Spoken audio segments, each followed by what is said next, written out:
What's going on, everybody out there? This is Popular Stranger, and we are back at you again today with another episode of MUT Recap. This is our weekly series with an asterisk next to it. Sometimes it's a weekly series where we go over everything that's going on in Madden 21 and Madden 21 Ultimate Team, and we're going to start this episode out, as we always do, by going over Weekend League. We were on a bit of a hiatus from the series, mainly because we got content the last 2 Mondays, but I don't expect us to get anything this Monday, so that's why we're dropping the episode. Most Feared's over, and that's what was giving us that Monday content. So, let's talk about Weekend League. Now, as you can see, I only played 12 games this weekend, and we won 10 of them, so we played pretty well. We're going to talk about the server issues with the latest patch and the glitch that, has caused a lot of people to be unable to play, but I normally spend a big chunk of my Thursdays knocking out weekend leagues, usually play like a good 10 to 12 games, and that allows me enough time throughout the rest of the weekend to finish weekend league. And because I basically couldn't play weekend league at all Thursday, that's what kind of hurt us, and at that point I threw in the towel on it. But I still played really well, I thought, because out of those 10 games, or those 12 games, we only lost 2 of them. And this is how one of those losses happened.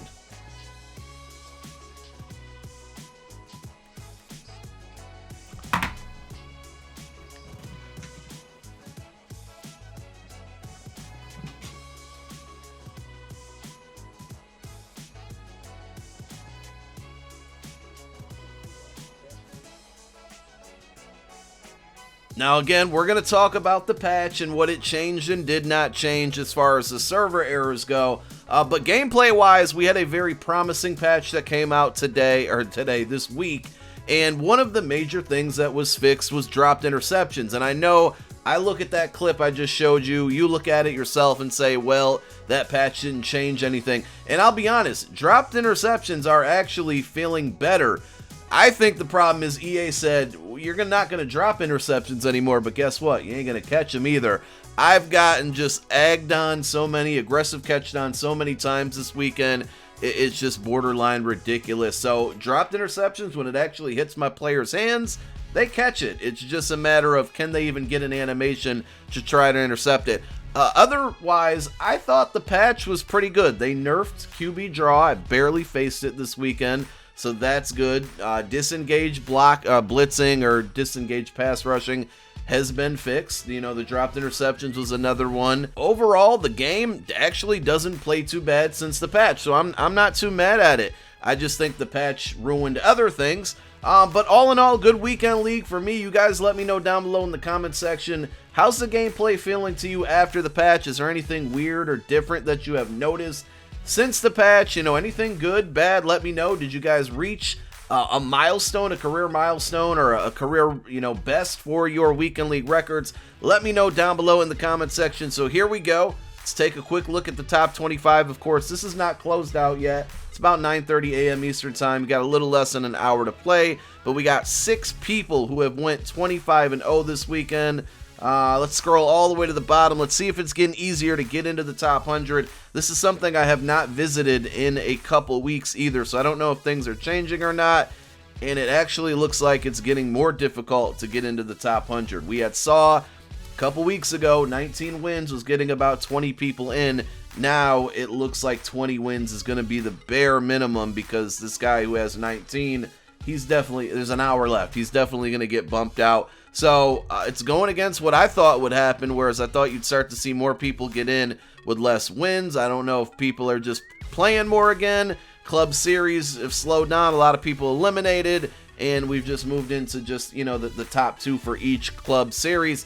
But yeah, that's our weekend league recap as far as gameplay goes. Let's talk about the content and the glitches and the server errors. There's a lot to go over. So Monday really marked the end of Most Feared. The promo technically ended on Friday, but Monday was the last content we got from it, and it was scary tall. And to be honest, if we look back at Most Feared, which is usually one of the biggest and best promos of the year, it was pretty underwhelming. The house rules were bad. I would say Scary Fast saved it. Scary Fast definitely had the best players, so we had Terry McLaurin, Derek Thomas. There were a bunch of good players there. We had the best house rules come out from that, where you got one of those 90 overall cards like a Jair Alexander for free. But overall, it was very, very underwhelming. I did like the design of it as far as all of the solos. There was a ton of solos for it. We got a lot of free content out of it, a free 90 cam Jordan, even though you did have to work really, really hard for it. There was a house rules that gave you a free 90 overall. The solos gave you a free 90 overall. You could basically get one of the Scary Fast Masters done for free without having to pay, you know, any money at all. So that was cool about it, but I think Strong, Sharp, and Tall were a little underwhelming and just could have been better. Definitely would have liked to see more limited. So as a whole, I think Most Feared gave us some good stuff, but as a whole was slightly disappointing. And that was really the end of the promo on Monday, like I said, and we finally got some content on Monday, which is cool. Moving along, Tuesday, of course, we got our Team of the Week. This past week's Team of the Week, I should say, was disappointing. We had a limited Big Ben, which I don't think many people other than maybe Steelers team owners are going to be using. The Player of the Week was Bobby Wagner, who was certainly due for an upgrade, but his card was a little too slow and just not good at all. And if we're being real about it, linebackers in general are highly useless in MUT 21. It's all about safeties and playing safeties at linebackers. The offensive hero is Corey Dillon, defensive hero Tracy Porter. Again, cards that are probably better on theme teams, but you know, Team of the Week as a whole I think has been really good this year. I like the format, I like how they switched it up, but those cards this week just weren't it for me. Wednesday we had, what did we get Wednesday? We got flashbacks. And typically flashbacks is a fan favorite, something we look forward to and get excited about. I wasn't a fan of this week's flashbacks. I sound very pessimistic in this video so far. We had Le'Veon Bell, Tom Brady, Adrian Amos, Alex Mack, and CJ Mosley.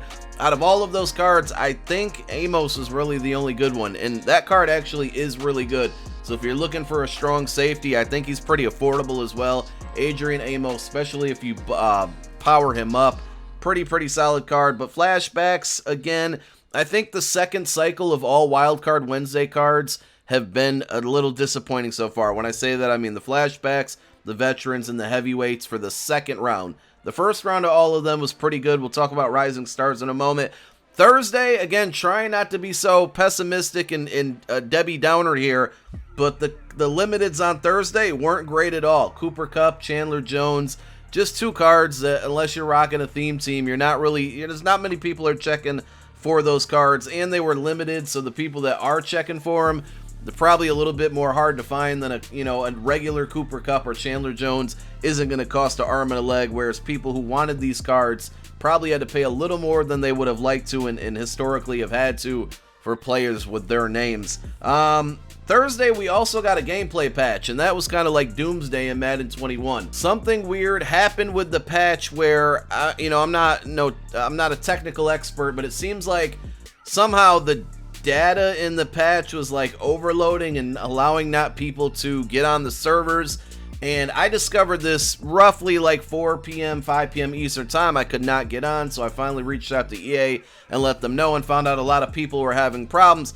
Luckily, there was a workaround that came about, so if you're still not able to get onto the servers, if you are on Xbox, all you got to do is go to your games and apps, choose Madden 21, and clear your reserve space.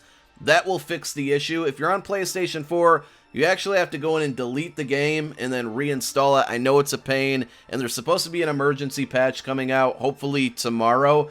I don't know if that's the actual date. I'm just hoping it happens tomorrow to fix this.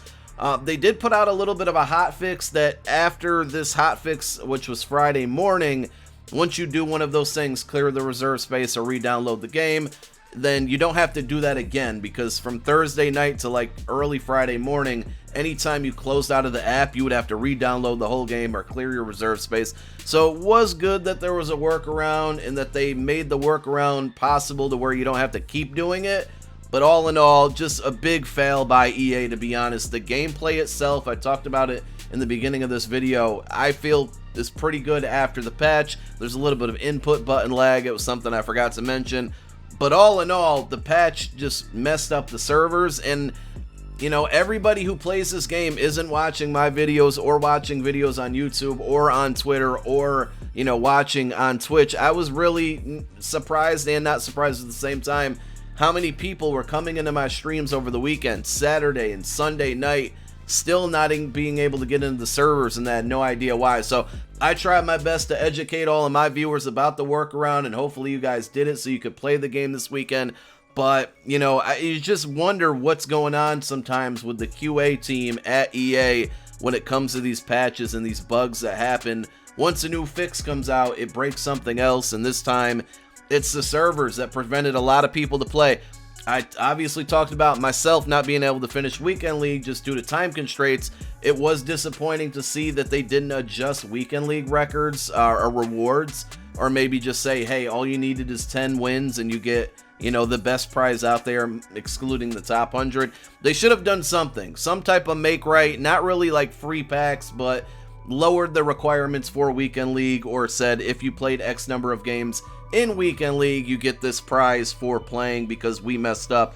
And it's disappointing to see that they didn't do it. I'm not surprised they didn't do it. I'm disappointed. They had some server issues when Most Feared, the first weekend of Most Feared, where people couldn't play Weekend League, and they did nothing then. So that's upsetting as a Madden player and somebody who only has a certain amount of time. Trust me, I know a lot of you guys watch my videos and think I do this full time, but I don't. I work just like a lot of you, 40 hours a week. I'm doing this video right now during my lunch break. Luckily, I work from home now, so I'm allowed to do that. But I understand how valuable time is, and when you can't play a game due to EA's mess ups, we want to see some type of reward, or just, you know, a hey, my bad, we messed up. And we didn't get that from them, and that is disappointing. And of course, this couldn't have come at a worse time, because we then got Series 3. Friday, and Series 3 was pretty good. There was a lot to do. You know, we got our MUT level increase. If you guys are wondering how to level up really fast, we did drop a video on that yesterday afternoon. I highly encourage you to check it out. You know, with the time that I've been spent on this game, just in the last 24 hours, I've gone from level 62 to 66 rather quickly using that method. So go check that video out. We'll link it upper right part of your screen, circle letter I. Go check it out, or just check in my previous videos and you'll see it there. Level rewards were good and as expected, though I will say, and I don't know if I was bugging or not, but I got to level 66 today. I opened up the pack. I did not see a coin card. I posted on Twitter like, dang, I guess they didn't give us a coin card. And then I realized everybody else got one. So I don't know if my pack was glitched. I don't know what happened there. Maybe I just overlooked it. I ended up taking a George Kittle out of this pack, and now I regret it because 87 Bakhtiari, I think, was the coin card. All I know is he didn't have he didn't have the animation or the art on it. So if anybody gets to level 66 after watching this video and doesn't get the coin card, please reach out to me so I know I'm not bugging. Otherwise, Series 3 rewards, like I said, as expected for the level caps. We got the 91 to 92 power-up pass, which we will be dropping a video on probably later tonight on the best cards to use that on, so stay tuned for that.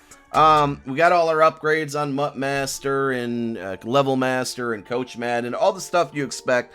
We also got Team Builders. The Team Builders I would have liked to see, I've said this before, as an 88 overall, but above an 88 overall, but that's what we got. We're 88 overalls. I thought the requirements for the sets were pretty fair, but I would like to see an 89 or a 90, and there weren't many. Like, I feel like the first iteration of Team Builders had some really good budget cards. Second iteration had a little bit less, and now the third is even less. Like, it feels like we're going backwards. Maybe because there's so many cards above 88 overall that are viable right now, and early on in the year there were less cards to pick from. Maybe that's what it is, but it feels like Team Builders are getting more underwhelming as we go, and maybe it requires a little more than a +2 in the overall next time they drop them. They do really help for theme teams.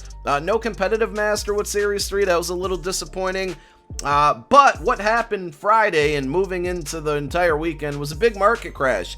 Training was really, really cheap. It still kind of is now. It's gone up a little bit. But if you were looking to buy cards or improve your team, Friday was definitely the day. We also got our 50 solos, and EA once again goofed up, unfortunately, coming off of the server issue to go to the 50 issue. For the first couple hours, if you were unaware, you play your weekly 50 solos.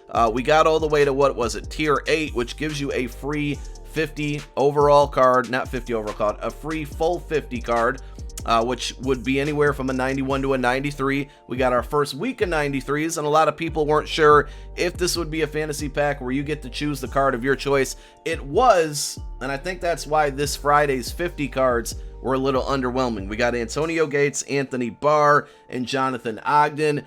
This leads me to believe that this coming Friday, the 50 cards are going to be amazing. They're going to give us some big names, maybe a Randy Moss, maybe a Charles Woodson.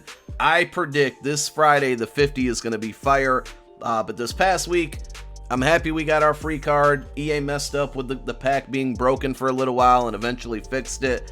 And the 3 cards that came out Friday, I think purposely were underwhelming. Because if they put out a Moss this past Friday, everybody would have picked that as their free card. And they're not going to lose revenue like that. If I was a company, I wouldn't want to do that either, to be honest. And then, of course, Saturday was Legend Saturday. 2 really good Legends. I like both of these guys. I have both of these guys on the team.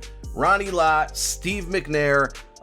Steve McNair gets Hot Route Master. Ronnie Lott's like a ball hawking guy who also has really good hit power, and he's fast. So these were both really, really good cards. It felt like Legends were underwhelming and disappointing for the last 2 weeks before this one. So it's good to see some better players there. Happy to see that. And that was the week in content. What's coming this week? Of course, Tuesday, we got our normal Team of the Week, some quick Team of the Week predictions. James Robinson, Drew Brees, Patrick Mahomes, but it probably won't happen. Tyreek Hill, but it probably won't happen. Richie James, Jaron Reed had 2.5 sacks. Tre'Davious White, Jordan Poyer. I don't know where they're going with Team of the Week anymore. They're starting to give us new names, guys that don't have power-ups, so that's pretty good.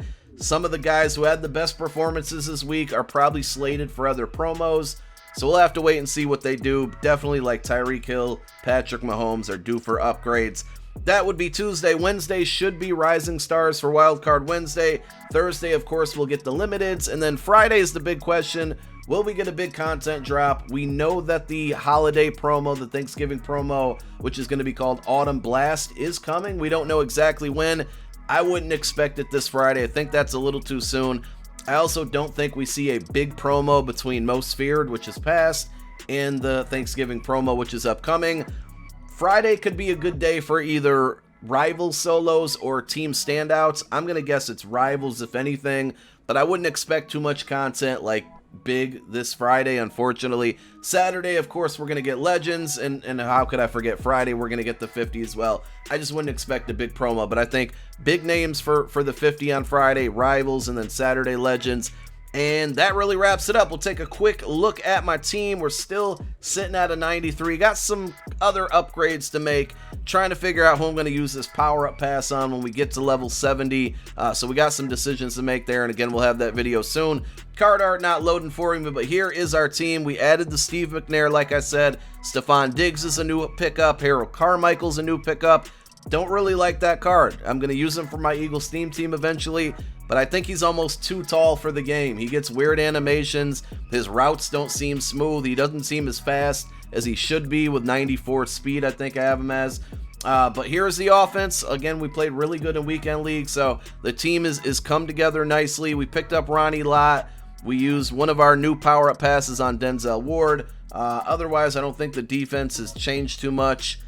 And that's all I got, man. Thank you guys for tuning in to another episode of MUT Recap. My name is Popular Stranger. I'm out.